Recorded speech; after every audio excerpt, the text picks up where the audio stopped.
Radio Veritas Asia Bangla বিভাগের পক্ষ থেকে ঢাকার চিঠি অনুষ্ঠানে আপনাদের স্বাগতম জানাচ্ছি। বাংলার ঐতিহ্যের মধ্যে কারুশিল্পের রয়েছে সুদীর্ঘ ও সমৃদ্ধ ইতিহাস। এর মধ্যে অন্যতম হচ্ছে শিকা শিল্প।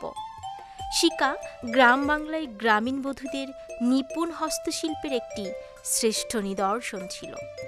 শিকা বুনন এক প্রকার লোকশিল্প। বিশেষভাবে মেয়েরাই এ শিল্পের রূপকার। তাদের সুনিপুণ হাতের ছোঁয়ায় তৈরি হতো শিকার বিভিন্ন রূপ।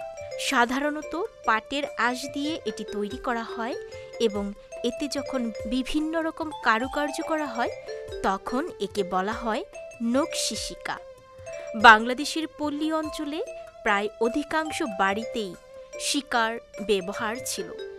ঘরের ভিতরে কোনো এক স্থানে শিকা বেঁধে তাতে খাদ্যদ্রব্য সহ সংসারের নানা জিনিসপত্র ঝুলিয়ে রাখার ব্যবস্থা ছিল, যা এখন আর তেমনটা চোখেই পড়ে না।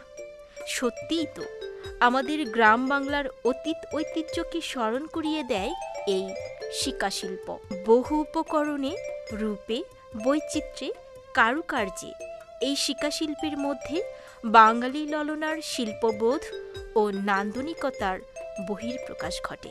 কৃষিভিত্তিক বাংলাদেশের গৃহস্থ বাড়ির মেয়েরা ফসল বপন শেষে প্রচুর অবসর সময় পেত। সে অবসর যাপনের এই সময়টিতে প্রয়োজনের তাগিদে আরও অন্যান্য কিছু মেয়েলি শিল্পকর্মের মতো তারা তৈরি করত নকশি শিকা।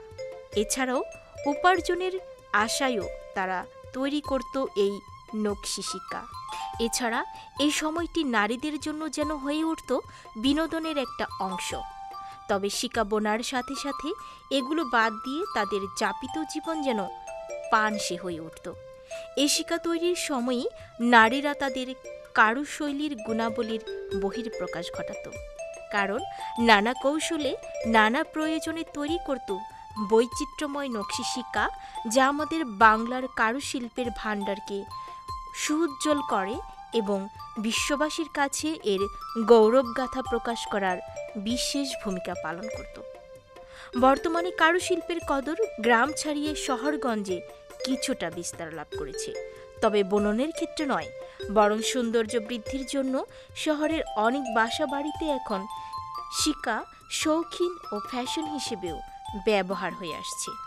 শিকা ও পাটের তৈরি দ্রব্য সামগ্রী এখন বিদেশেও রপ্তানি হচ্ছে, তবে বলা যায় যে অতীতের চেয়ে অনেকটাই কম। নকশি শিকা আধুনিকতার জাতাকলে পৃষ্ঠ হয়ে মৃত প্রায়। এ নকশি শিকা নিয়ে গবেষণার পাশাপাশি এর সংগ্রহ, তথ্য সংগ্রহ ও নমুনা সংগ্রহের প্রয়োজন। এতক্ষণ আমাদের সাথে থাকার জন্য আপনাদেরকে অসংখ্য ধন্যবাদ জানাচ্ছি।